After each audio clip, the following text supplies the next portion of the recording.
మన ప్రభు అయిన యేసుక్రీస్తు నామంలో కొన్ని రోజులుగా శిలువ శ్రమను ధ్యానించుచున్న మీకు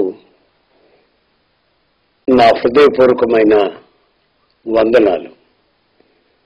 శిలువ మన జీవితానికి చాలా ప్రాముఖ్యమని అతిశయించువాడు శిలువ యందే అతిశయించవలనని లేఖనాలు మనల్ని హెచ్చరిస్తున్నాయి. గలతీ 4వ అధ్యాయం మొదటి వాక్యంలో నేను ఒక ప్రత్యేకమైన విషయాన్ని గమనించాను. అదేమిటంటే, ఓ అవివేకులైన గలతీయులారా, మిమ్మును ఎవడు భ్రమపెట్టెను? శిలువ వేయబడినట్లుగా యేసుక్రీస్తు మీ కన్నుల ఎదుట ప్రదర్శింపబడింది కదా. ఇప్పుడు చదివినటువంటి వాక్య భాగంలో దైవజనుడైన పౌలు అంటున్నాడు, అవివేకులైన గలతీయులారా, శిలువ వేయబడిన యేసుక్రీస్తు మీ కళ్ళ ఎదుట ప్రదర్శింపబడుతూ ఒకప్పుడు ఉండలేదా? ఆ దర్శనం ఇప్పుడెందుకు మీరు కోల్పోయారు? మిమ్మల్ని ఎవరో భ్రమపరిచారు.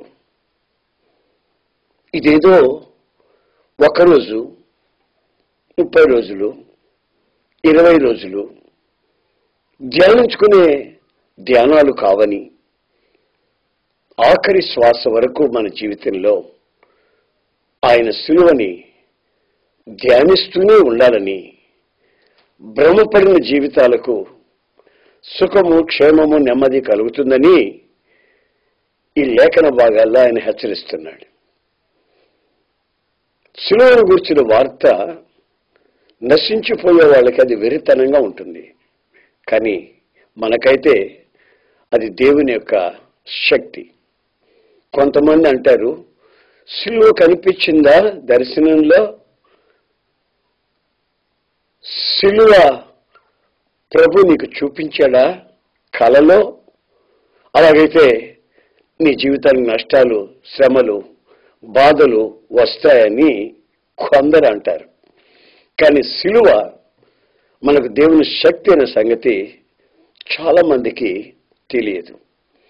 యేసు ప్రభు శిలువలో వేలాడకపోతే, ఆయన రక్తాన్ని చిందించకపోతే మనకు రక్షణ లేదు అనే సంగతి వాస్తవం. ఆయన రక్తము చేతనే మనం రక్షించబడ్డాం. అలాగే ఆయన గాయపరచబడ్డాడు. శరీరం అంతా గాయాలు. ఆ గాయాల ద్వారా మనం స్వస్థత పొందుతూ ఉన్నాం. గమనించండి, కొందరు అడుగుతారు, ఆయన దేవుడే అయితే ఆయన ఎందుకు కొడతారు? ఆయన ఎందుకు చిత్రవధ చేస్తారు? ఆయన్ని చంపేంత వరకు ఎందుకు జరిగింది దేవుడైతే అనే ఒక ప్రశ్న. దానికి సమాధానం ఇలా ఉంటుందండి.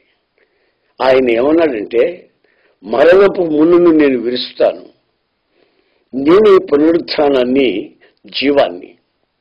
నా యందు విశ్వాసం ఉంచిన వాడు కూడా మరణమును గెలిచి లేస్తాడు. తనకి నిత్య జీవం అనుగ్రహించబడుతుంది. ఆ నిత్య జీవానికి వారసత్వం మనకు కావాలనుకొని అది మనకు అనుగ్రహించేందుకొరకే ఆయన మరణపు ముళ్ళుని విరిచాడు. ఆయన్ని ఎందుకు పట్టుకున్నారు? ఎందుకు కొట్టారు? ఆయన ప్రసంగిస్తున్నప్పుడు మోమాటం లేకుండా ఖచ్చితంగా ప్రసంగించేవాడు. కొందరు, ఈ అధికారం ఈయనకి ఎవరిచ్చారు? మోమాటంలో మాట్లాడుతున్నాడేమిటి? అవును, మేమంతా వేషధారులమా? మేము సర్ప సంతానమా అని ప్రశ్నిస్తూ ఆయన మీద పగబట్టారు. ఒక ప్రక్కన రాజకీయ మనుషులు, మరో ప్రక్కన మత పెచ్చగలిగిన వాళ్ళు. దాన్ని మతోన్మదము అంటారు. మతం ఒక మతం లాంటిది. కానీ యేసు ప్రభు ఈ లోకానికి మతాన్ని తేలదండి. ఆయన మతకర్త కూడా కాదు. ఆయన ఒక నూతన మార్గాన్ని జీవగల మార్గాన్ని మనకు తెరిచాడు. సిలువలో ఆయన శరీరం చీల్చబడినందువల్ల. నా ప్రియమైన సహోదరులారా, ఆయన మనకు తీసుకొచ్చినటువంటి ఆ జీవం మనం అనుభవించేటట్లు చేయాలని ఆశ. కానీ ప్రజలు ఆయన్ని అనుమానిస్తూ వచ్చారు, ద్వేషిస్తూ వచ్చారు. అద్భుతాలు మహత్కార్యాలు జరుగుతుంటే ఇతను మాంత్రికుడు అన్నారు. ఆయన చేస్తున్న పనులను చూసి వరవలేకపోయారు. ఈ మత సంబంధించిన ప్రజలైతే మన మతంలో ఉన్న బండారం బయటపడిపోతుంది, ఈయన ప్రతి ఒక్కరికి ఉన్నట్టుగా చెప్పేస్తున్నాడు, మనమేమో నిలుటంగిలు ధరించుకొని దండాలు పెడుతూ నిలబడ్డాం అంటే భక్తిని వేషంలో చూపించాలని ప్రయత్నం చేస్తున్నాం. అతనేమో వేషధారులారా అంటున్నాడు. కనుక మన ఆటలకి సాగో ఇతన్ని ఏ విధం చేతనైనా పట్టుకుని ప్రభుత్వానికి అప్పచెప్పి చంపించాలి, లేకపోతే మనకు మనుగడ ఉండదు. మన జీవితం శాపంగా మార్చబడిపోద్ది. ఆర్థికంగా మనం చితికిపోతాం. ఎలాగో మనం బ్రతుకుతున్నాం కదా, ఈ భక్తి మన బ్రతుకు తెరువు కదా అనుకుని పగబట్టారు. ఎన్నెన్నో నేరాలు యేసు ప్రభు మీద మోపారు. గవర్నర్ ముందు నిలబెట్టారు. ఆయన అడుగుతున్నాడు, ఇదిగో నీవు యూదులకు రాజువా? యేసు ప్రభు మౌనంగా ఉన్నాడండి. నిన్ను చంపేదానికి నాకు హక్కు ఉంది, అధికారం ఉంది, నిన్ను విడిచిపెట్టేదానికి కూడా నాకు వీలవుతుంది, ఒక్క మాట మాట్లాడు అని గద్దించిన ఆయన మౌనముగా ఉన్నాడు. ఆయన మౌనము చేత గవర్నర్ కంగారు పడిపోయి చేతులు కడుక్కొని, ఈ దోషం నా మీద ఉండకూడదు అని అన్నప్పుడు ఆ చోట ఉన్నటువంటి మత సంబంధించిన ప్రజలు, రాజకీయాల్లో ఉండి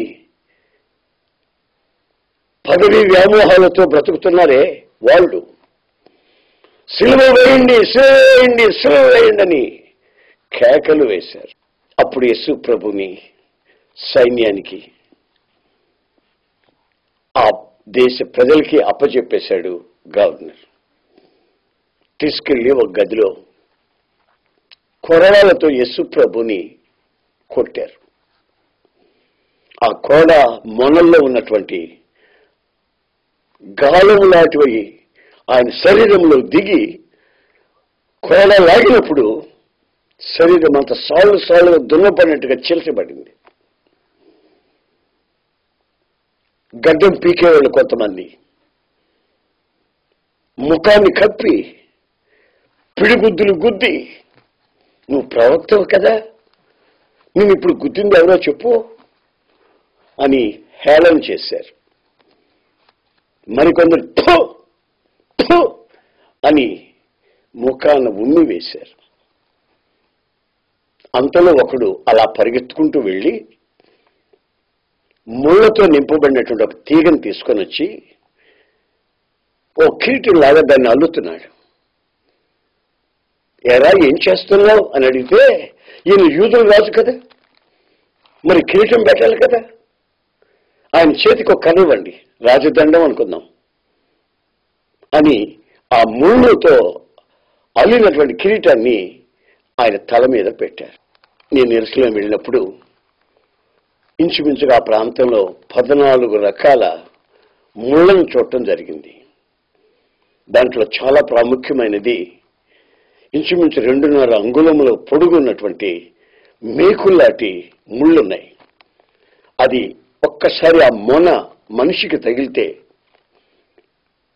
శరీరమంతా విషపూరితమైపోతుంది, చెప్పసఖ్యంగా బాధ.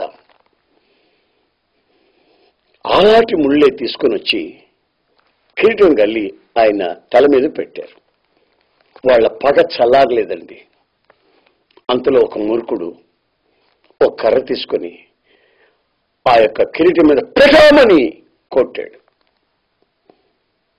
కొట్టిన వెంటనే వెనుకున్న ముళ్ళన్నీ తలలోకి ఎక్కిపోయాయి, ప్రక్కనున్నవన్నీ కణతల్లోకి ఎక్కిపోయాయి.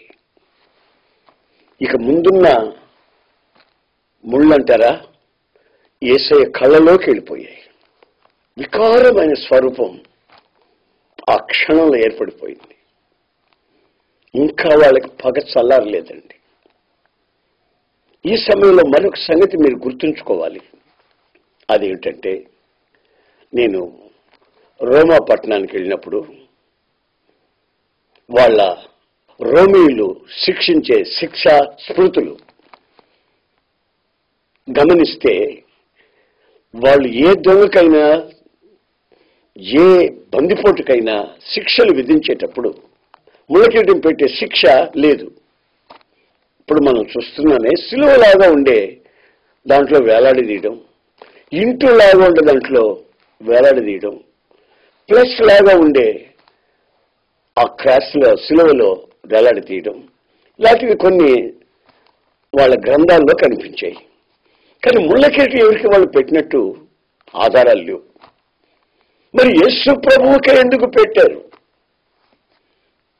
అసలు వాళ్లే పెట్టారా? పగ చల్లారని ఈ మత సంబంధించిన వాళ్ళు రాజకీయ మనుషుల్లో పెట్టారా? రోమా శిక్షలో లేనటువంటిది ఎందుకు వాడారు? అసలు ఈ ముళ్ళు ఎక్కడి నుంచి వచ్చాయి? ఈ ముళ్ళ పుట్టుక ఏమిటి? దేవుడు సకల వృక్షాలని, ఫల వృక్షాలని సృష్టించి ఫలించేటట్లు చేశాడు, కానీ ముళ్ళను భూమి మీద పుట్టించలేదండి. ఎప్పుడైతే మనిషి అతిక్రమంతో దేవుని ఆజ్ఞని మీరాడో, ఈ మనిషి మూలంగా భూమి ఎప్పుడైతే శపించబడిందో, శపించబడిన ఈ భూమి ముళ్ళ తుప్పలు, గచ్చ పొదలు మొలిపించింది. మరి ఆ ముళ్ళుని నిర్మూలన చేసి మనుష్యుని విడుదల చేయాలన్నది యేసుక్రీస్తు యొక్క అనాది సంకల్పం. కనుక ఆ సంకల్పం నెరవేర్చబడినట్లు శిలువ దగ్గర ఈ ముళ్ళు కనిపించాయి. దేవుడు ఒకసారి మోషేకి కనబడినప్పుడు ముళ్ళ పొదలో కనబడ్డాడు. మరొకసారి కుమారుని బలించడానికి అబ్రహాం వెళ్ళినప్పుడు ఓ గొర్రె పిల్ల వలె ముళ్ళ పొదలో రక్షకుడు కనిపించాడు. నా ప్రియమైన సహోదరులారా, ఇప్పుడు శిలువలో కనిపిస్తున్నాయి ఆ ముళ్ళు. ఆ ముళ్ళుని విరవాలి. అంతకంటే కనిపించినటువంటిది, అదృశ్యమైనది ఏంటంటే మరణపు ముళ్ళు. ఆ ముళ్ళును కూడా విరవాలి. ఇప్పుడు మనుషులు ఉన్నారనుకోండి, ఇంట్లోకి వెళితే ఇంట్లోనే కొందరు వాళ్ళకి ముళ్ళులాగా ఉన్నారు. భార్య భర్తకి ముళ్ళులాగా అయిపోయింది, భర్త భార్యకి ముళ్ళు అయిపోయాడు. ఆఫీస్కి వెళితే అక్కడ కొలగజ్జి అనే ముళ్ళు, సమాజంలోకి వెళితే మత పిచ్చ అనే ముళ్ళు, అబద్ధాలు, అక్రమాలు, వడ్డీ వ్యాపారాలు, మనిషిని నెమ్మదిగా ఉండనివ్వకుండా చేసే అనేక ముళ్ళ మధ్యలో మనిషి ఈ రోజున జీవిస్తున్నాడు. అయితే ఈ మనిషిని ఆమె రక్షించడమే కాకుండా ఈ ముళ్ళని నిర్మూలపరిచి నిత్య జీవానికి వాళ్ళని వారసులు చేయాలి. అది ఆయన సంకల్పం. కనుక ఆ ముళ్ళని విరిచేందుకే ఆయన మరణంలోనికి వెళ్ళి మరణపు ముళ్ళు విరిచి అక్కడి నుంచి మళ్ళా సజీవుడై లేచి అందరికి ప్రత్యక్షంగా కనిపించాడు. ఈయన ఏమంటారంటే మృత్యుంజయుడు అంటారు. కొన్నిసార్లు ప్రజలు వాడుతుంటారు ఒక మాట, ఇలా కారులో పోతుంటే యాక్సిడెంట్ అయింది, ముగ్గురు చచ్చిపోయారు, ఒకడు దాంట్లో మృత్యుంజయుడు అని, బతికాడు అని. తుఫాన్ వచ్చింది, 3 రోజులు ఒక చెట్టు మీద, కొమ్మ మీద కూర్చున్నాడు, వేల మంది చచ్చిపోయారు, కానీ అతను బ్రతికాడు. అతను మృత్యుంజయుడు అని. అసలు మృత్యుంజయుడు అనే మాటకే అర్థం తెలియదు. మృత్యుంజయుడు మరణించాలి, మరణించి తిరిగి లేవాలి, ఆ ముళ్ళను విరిచి లేవాలి. అందుకే దైవజనుడైన పౌలు రోమా పత్రికలో 1వ అధ్యాయంలో ఈ విధంగా చెప్తున్నాడు. ఏమంటున్నాడంటే, ప్రభువైన యేసుక్రీస్తు శరీరమును బట్టి దావీదు కుమారుడుగా పిలువబడ్డాడు. గలిలయ సముద్ర తీరాన అద్భుతాలు మహత్కార్యాలు చేస్తున్నప్పుడు ప్రవక్త అనుకున్నారు. కానీ మృతులలో నుంచి లేచినందువల్ల ప్రభావముతో దైవ కుమారుడుగా నిరూపించబడ్డాడు. ప్రభావంతో ఒక వ్యక్తి నిరూపించబడేది దేవుడిగా ఎప్పుడంటే మరణం నుంచి లేచిన తర్వాత. కొందరు అనుకున్నట్టు ఈరోజు ఇక్కడ చనిపోతాడు, రేపు కుక్కగా పుడతాడు, రేపు చెట్టుగా పుడతాడు, రేపు ఇంకొక రాష్ట్రంలో పుడతాడు, ఇంకొక రాష్ట్రంలో పుడతాడు, ఇవన్నీ అవతారాలు అని అంటుంటారు. అయితే బైబిల్ దానికి ఒప్పుకోదండి. మనిషికి ఒకేసారి మరణం. మనిషి చేసిన ప్రతి అపవిత్రతకి దేవుని ఎదురు లెక్క అప్పచెప్పాలి. మరలా జన్మ అంటూ లేదు. అది అవాస్తవం, పుక్కిట పురాణాలు, కల్పిత కథలు. పునర్జన్మకు ఆధారాలు లేవు. ఎవరింతవరకు నిరూపించలేదు, నిరూపించలేరు కూడాను. అయితే బైబిల్ అంటుంది ఒకసారి మరణం ఉంటుంది, ఆ తర్వాత దేవుని స్థానం లెక్క చెప్పాలి. మంచివి చేసిన వాడు ప్రతిఫలం పొందుతాడు, రివార్డ్స్ పొందుతాడు. చెడుగా ప్రవర్తించి అక్రమాలు చేసిన వాడు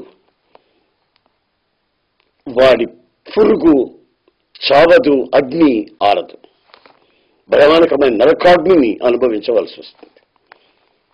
ఆ భయంకరత్వాన్ని ఎరిగిన వాళ్ళమై మేము ప్రతిరోజు, ప్రతి పూట, ప్రతి క్షణం కనబడిన ప్రతి మనిషికి ఈ అపాయకరమైన స్థితిని వివరించి వాళ్ళ జీవితాలని ప్రభు వైపుగా మరల్చి వాళ్ళు కూడా సజీవులై అమరత్వం కలిగి ఉండాలనేది దేవుని వాక్యం హెచ్చరిస్తున్నటువంటి సంగతి.